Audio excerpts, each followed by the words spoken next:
وہ ہم سب لوگوں کے لیے بڑی سبق آموز بھی ہے، اور ایسی ہے کہ اس وہ آدمی مانگتا ہی رہے۔ اس کے الفاظ یہ ہیں: اللہم انی اسألک حبک وحب من ینفعنی حبہ عندک۔ پہلا حصہ اس کا یہ ہے، دوسرا حصہ پھر بعد میں عرض کروں گا انشاءاللہ۔ تو دعا یہ فرما رہے ہیں نبی کریم صلی اللہ علیہ وسلم کہ یا اللہ میں آپ سے آپ کی محبت کا سوال کرتا ہوں، یعنی میں دل سے آپ سے مانگتا ہوں کہ آپ مجھے اپنی محبت عطا فرما دیجیے، اور اس کی محبت بھی جس کی محبت آپ کے نزدیک میرے لیے مفید ہو۔ تو پہلے دو جملے ہیں، اصل تو اس میں پہلے ہی ہے، اور وہ یہ کہ اللہ مجھے اپنی محبت عطا فرما دیجیے۔ اور مانگ کون رہا ہے؟ نبی کریم سرور دو عالم صلی اللہ علیہ وسلم، جو اللہ تبارک و تعالی سے ان سے زیادہ محبت کرنے والا کوئی اور نہیں ہوگا۔ وہ بھی یہ دعا فرما رہے ہیں کہ مجھے اپنی محبت عطا فرما دیجیے، یعنی جتنی ہے اس کو اپنے لیے گویا کافی نہیں سمجھ رہے، بلکہ آپ مجھے اور دیجیے اور دیجیے اور دیجیے اپنی محبت۔ اور آپ نے تو مانگی ہی ہے، لیکن حقیقت ہمیں سبق دیا گیا کہ جب میں مانگ رہا ہوں تو تم بطریق اولا تمہیں چاہیے کہ تم اللہ تبارک و تعالیٰ سے مانگو کہ یا اللہ مجھے اپنی محبت دے دے۔ اور یہ محبت مانگنا در حقیقت کنجی ہے اللہ تعالیٰ کی خوشنودی کی زندگی گزارنے کی۔ کیوں؟ اس واسطے کہ محبت ایسی چیز ہے جو انسان کے لیے بڑی سے بڑی مشکل کو آسان کر دیتی۔ مولانا جامی رحمۃ اللہ علیہ فرماتے ہیں، مولانا رومی یا مولانا جامی، کہ از محبت تلخاشینی شبت، محبت سے جو کڑوی باتیں ہیں وہ بھی میٹھی ہو جاتی۔ جس سے محبت ہو جاتی ہے تو اس محبت کے راستے میں بندہ جو ہے وہ بڑی سے بڑی مشقت اٹھا لیتا ہے۔ اب دیکھو کہ جو عشق مجازی کرنے والے لوگ جن کے بارے میں مشہور ہے فرحاد اور شیریں، تو فرحاد جو ہے اس نے جوئے شیر نکالنے کے لیے اپنی ساری توانائی صرف کر دی۔ اب کوئی نہر کھودنا ایک آدمی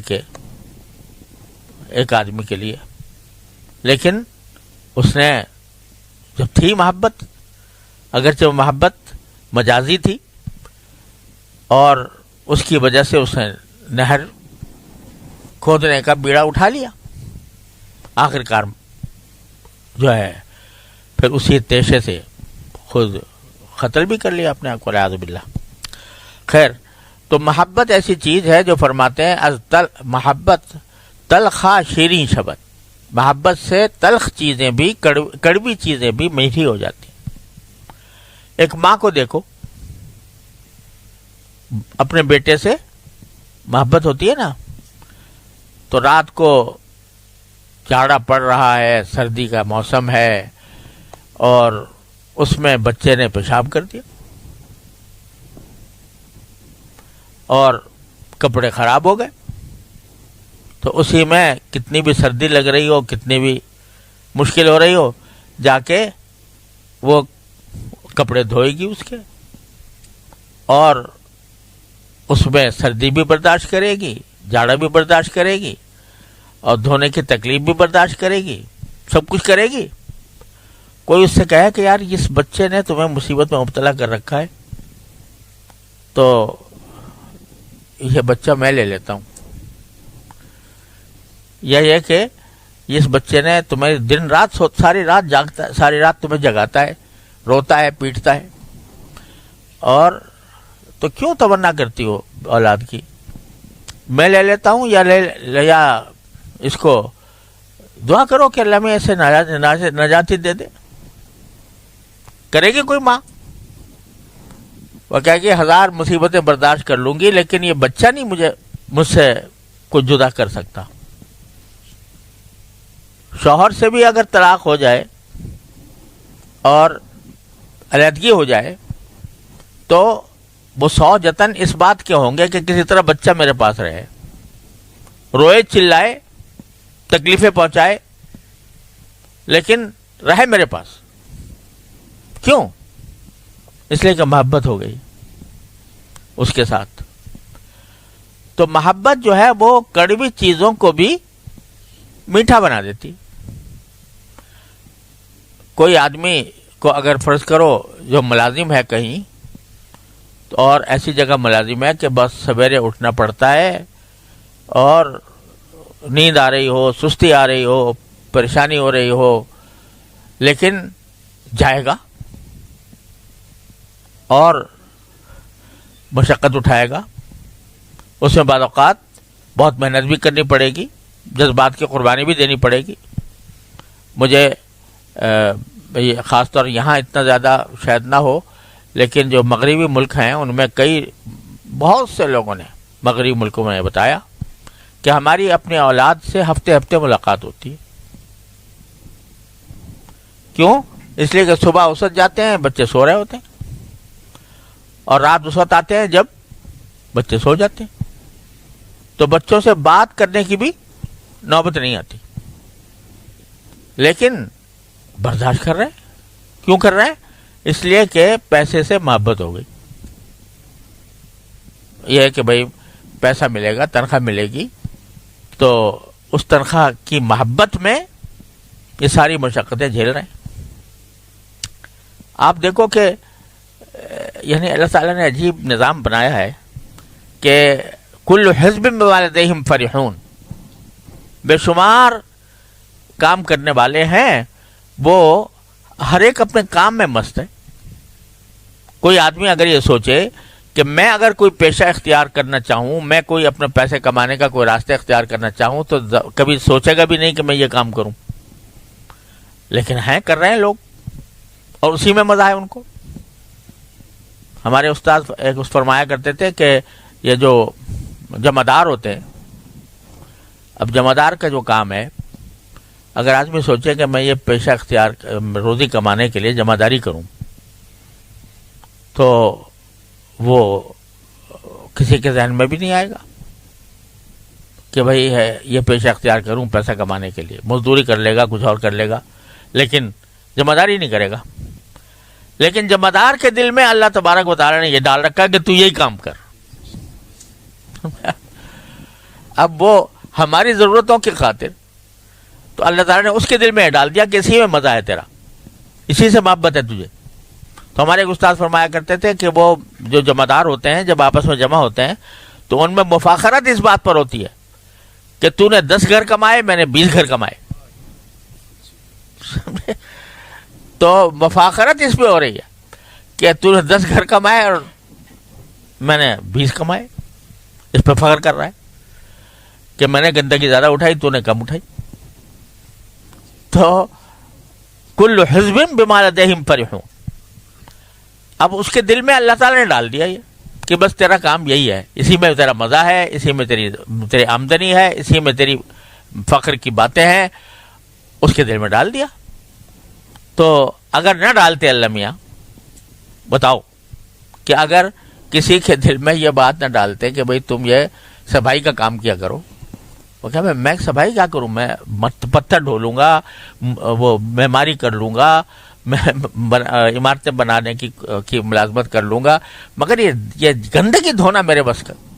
ہر ایک آدمی یہ سوچتا نا, تو بتاؤ کیا ہوتا, ضرورتیں ہماری ختم ہو جاتی ہیں, ہم کسی کام کے نہ رہتے. تو لیکن اللہ تعالیٰ نے ڈال دیا ان کے دل میں. اور ہر پیشے کا یہ حال ہے, ہر پیشے کا یہ حال ہے کہ اس پیشے میں اگر آج سوچیں کہ بھئی ہم کون سا پیشہ اختیار کریں, بہت سے راستے کھلے ہوئے ہوں, تو اس پیشے کا خیال ہی نہیں آئے گا کہ میں یہ کر سکتا ہوں. لیکن اللہ نے اس کے دل میں ڈال دیا. ایک کی ضرورت دوسرے کے ساتھ اس طرح وابستہ فرما دی کہ دنیا کا کاروبار چل رہا ہے. کوئی کانفرنس ہوئی تھی, عالمی کانفرنس یا ملکی کانفرنس, جن میں طے کیا گیا ہو کہ بھئی یہ آدمی جو ہے وہ معمار بنے گا, یہ درزی بنے گا, یہ جو ہے سونار بنے گا, اور یہ جو ہے وہ تعلیم دے گا. کوئی کانفرنس ہوئی تھی جس میں آپس میں طے کیا گیا ہو؟ کون ہے جو دل میں یہ ڈال رہا ہے؟ اس طرح ڈال رہا ہے کہ ہر ایک کی ضرورت پوری ہو رہی ہے. نحن قسمنا بینہم معیشتہم فی الحیاۃ الدنیا, قرآن فرماتا ہے ہم نے ان کے لیے روزگار اپنی روزی کے ساتھ جو ہے ہم نے تقسیم کیا ہے ان کے درمیان, فی الحیاۃ الدنیا. ورفعنا بعضہم فوق بعض درجات, اور ان کے درمیان درجے بھی ایک دوسرے کے اوپر بلند کر دیے ہیں, کسی کا کم کسی کا زیادہ. لیتخذ بعضہم بعضا سخریہ, تاکہ ان میں سے کچھ لوگ دوسرے لوگوں سے کام لے سکیں. اگر کام ہی نہ لے سکتے, کسی کے بھی کوئی بھی راضی نہ ہوتا کہ میں مجھے یہ کام کرنا ہے, تو دنیا کا کاروبار ٹھپ ہو جاتا. جن لوگوں نے اپنے ہاتھ میں لینے کی کوشش کی تھی یہ کام,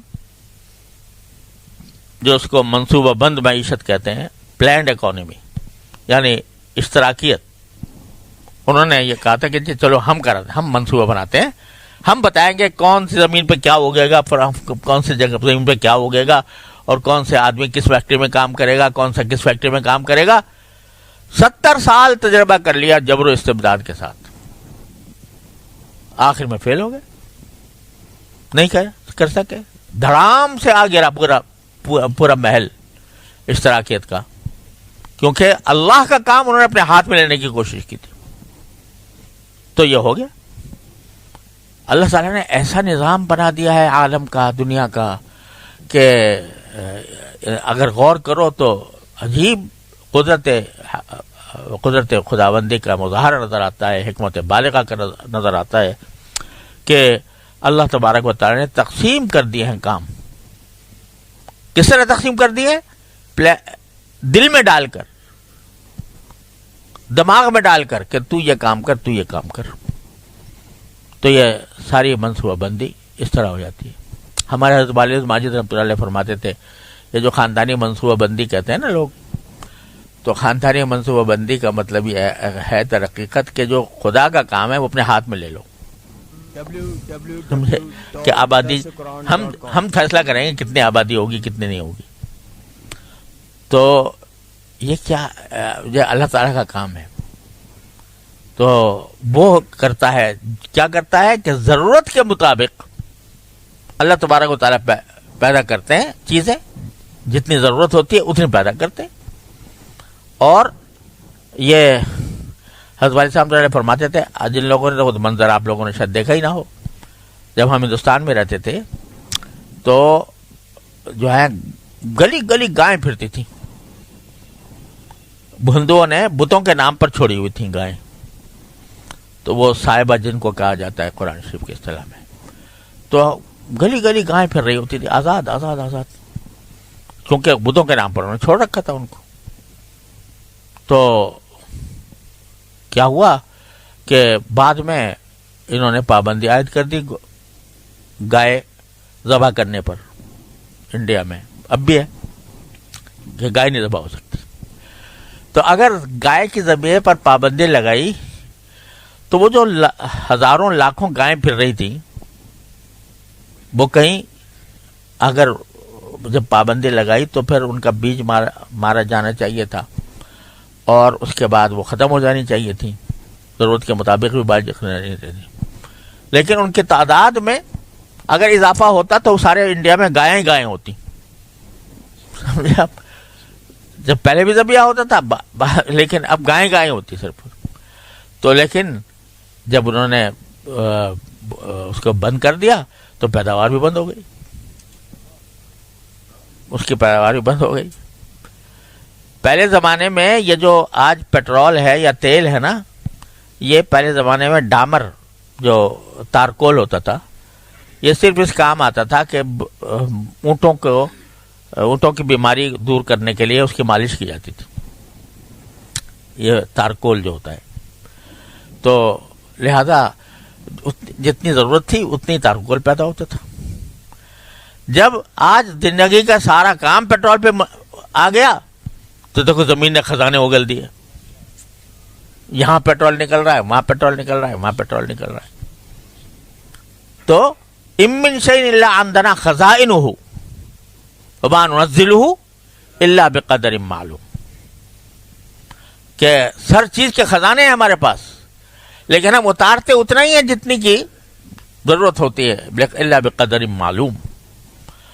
تو تم اپنے خدائی کا نام کا کام اپنے ہاتھ میں لینا چاہتے ہو کہ وہ تم فیصلہ کرو کہ بھئی کتنی پیداوار ہونی چاہیے، کتنی نہیں ہونی چاہیے، کتنے آدمی پیدا ہونے چاہیے، کتنے نہیں ہونے چاہیے. تو اس لیے جو نظام اللہ جل جلالہ نے بنایا ہے، انسان کی ضرورت کے مطابق ہر چیز پیدا ہوتی ہے، اور اس کی ضرورت کے مطابق جہاں اس کا استعمال نہ ہو تو ختم ہو جاتی. کنویں کو جب تک پانی لیتے رہو گے اس سے کنواں چلتا رہے گا، پانی لینا چھوڑ دو خشک ہو جائے گا. تو اللہ تبارک و تعالیٰ نے جو نظام یہ بنایا ہے، ایسا بنایا ہے کہ ہر ایک کو کسی کام پر لگا دیا اور ضرورتیں ایک دوسرے کی اس سے پوری فرما دی. وہ کام کر رہا ہے باوجود کہ دیکھنے میں مشقت اٹھا رہا ہے، تکلیف اٹھا رہا ہے، پریشانی اٹھا رہا ہے، لیکن اسے اس کام سے محبت ہو گئی ہے، اور اس کام کے ذریعے جو پیسہ ملنے والا ہے اس سے محبت ہو گئی ہے. تو از محبت تلخا شیریں شبد، مولانا فرماتے ہیں کہ محبت سے ہی تلخ چیزیں جو ہیں وہ میٹھی ہو جاتی ہیں. تو اس لیے سرکار دو عالم صلی اللہ علیہ وسلم یہ دعا مانگ رہے ہیں اور ہمیں مانگنے کی تلقین فرما رہے ہیں کہ یا اللہ اپنے فضل و کرم سے ہمیں اپنی محبت عطا فرما دے. جب محبت ہو جاتی ہے اللہ تعالیٰ سے تو پھر گناہوں سے بھی نفرت ہو جاتی ہے. جب اس خالق سے محبت ہو گئی، اس مالک سے محبت ہو گئی، تو اس کو معصیتوں، اس کی نافرمانیاں، تو اس سے بھی محبت ہو اور اس سے بھی ہو، یہ تو نہیں ہو سکتا. اگر محبت اس سے ہے تو پھر گناہوں سے محبت نہیں ہوگی.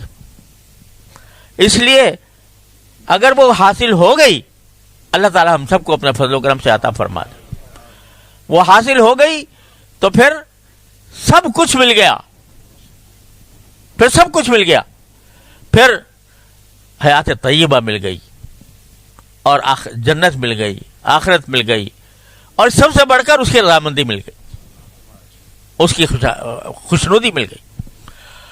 تو محبت ہے اصل چیز.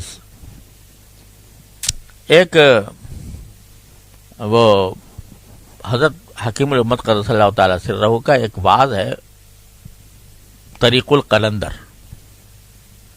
بڑا عجیب باز ہے. تو وہ بھی کہا تھا حضرت نے، وہ باز کیا تھا، شاہ ابو علی قلندر کے مزار کے قریب ایک مسجد تھی، تو وہاں پر حضرت کا بیان ہوا تھا، تو اس کا نام بھی طریق القلندر لکھا. تو اس کو در حقیقت ایک فارسی شعر کی تشریح ہے. فارسی شعر یہ ہے، سنما رہے قلندر سزدت گرنمائی، کہ دراز و دور دیدم رہو رسم پارس آئی. کہہ رہا ہے اپنے محبوب سے، یعنی اللہ تعالیٰ سے، کہ اللہ مجھے قلندری والا راستہ دے دے، دکھا دے، اگر آپ مجھے قلندری کا راستہ دکھا دیں، یعنی وہ مجھے عطا ہو جائے، تو یہ میرے اوپر بڑا احسان ہوگا. کیونکہ کہ دراز و دور دیدم رہو رسم پارسائی، کہ پارسائی یعنی یہ جو زہد اور جو خشک احکام کے اوپر چلنے والا راستہ ہے، یہ تو بڑا لمبا راستہ. یہ کرو، یہ نہ کرو، یہ کرو، یہ نہ کرو، اس طرح کرو، نہیں کرو گے تو یہ ہو جائے گا، اور یہ کرو گے تو کیا ہو جائے گا. بڑا لمبا راستہ ہے. تو ہر چیز قدم پہ، ہر قدم پر جو ہے آدمی جو ہے وہ یہ چکر میں پڑا رہتا ہے کہ بھئی یہ جائز ہے کہ ناجائز ہے، یہ حلال ہے کہ حرام ہے، یہ سنت ہے، واجب ہے، یہ فرض ہے، کیا ہے. تو یہ تو بڑا لمبا راستہ ہے کہ دراز و دور دیدم رہو رسم پارسائی. پارسائی کا جو طریقہ ہے نیکی کا، وہ تو بڑا لمبا ہے. تو مجھے کوئی ایسا قلندری راستہ بتا دیجئے کہ مجھے آپ تک پہنچا دے. بس شعر یہ ہے. اب بظاہر تو یہ شعر جو ہے یہ گستاخی کی سی بات مان لگتی ہے کہ بھئی مجھے شریعت کا راستہ جو ہے وہ بہت مشکل لگ رہا ہے، اور وہ راستہ اگر اختیار کروں گا تو بڑا لمبا راستہ ہو جائے گا. تو مجھے کچھ قلندری راستہ بتائیے.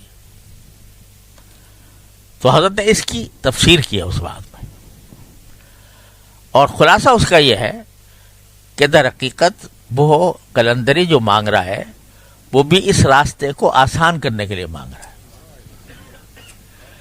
یہ نہیں ہے کہ زہد و تقویٰ کا راستہ اور پارسائی کا راستہ یہ چھوڑ کر میں کوئی قلندری کا راستہ اختیار کروں گا، جیسے جاہل پیر کرتے ہیں کہ بھئی یہ تو جو مولویوں کا اسلام اور ہے اور پیروں کا اور ہے. سمجھے آپ؟ تو یہ تو جاہلوں والی بات ہے. تو لیکن وہ کہہ یہ رہا ہے کہ اللہ بہت لمبا نظر آ رہا ہے مجھے راستہ، یہ کیسے طے کروں گا؟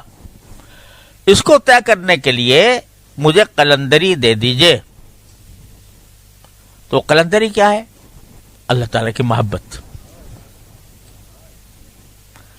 تو محبت دے دیجئے تو پھر یہ راستہ جو ہے میرے لیے کچھ بھی نہیں ہوگا، راستہ آسان ہو جائے گا جب محبت مل جائے گی آپ کی.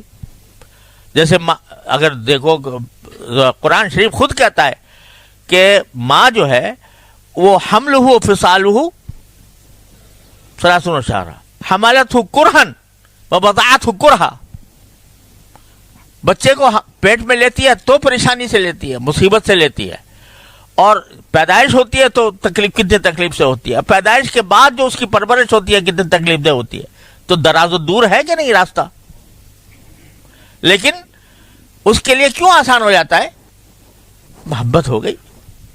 اس محبت سے سارا راستہ آسان ہو گیا. حمل بھی آسان، اور چھوڑنا بھی آسان، اور دودھ پلانا بھی آسان، اور چھوڑانا بھی آسان، اور ساری کیوں؟ محبت.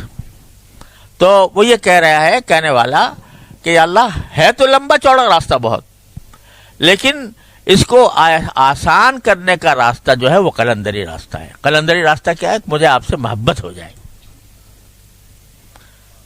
محبت ہو جائے تو سب کچھ آسان ہو جائے گا. اور محبت کیسے ہوتی ہے؟ وہ یعنی خلاصہ یہ ہے سارا کہ جو مانگا جا رہا ہے محبت کیوں مانگی جا رہی ہے؟ اس لیے مانگی جا رہی ہے کہ ہماری زندگی درست ہو جائے، اللہ تعالیٰ کے احکام کے تابع ہو جائے، اور ہمارے لیے دین پر چلنا، شریعت پر چلنا ہمارے لیے آسان ہو جائے. آج تو ہمارے اوپر محبت بسی ہوئی ہے دنیا کی، دنیا کی شہرت کی، دنیا کی دولت کی، دنیا کے فیشن کی،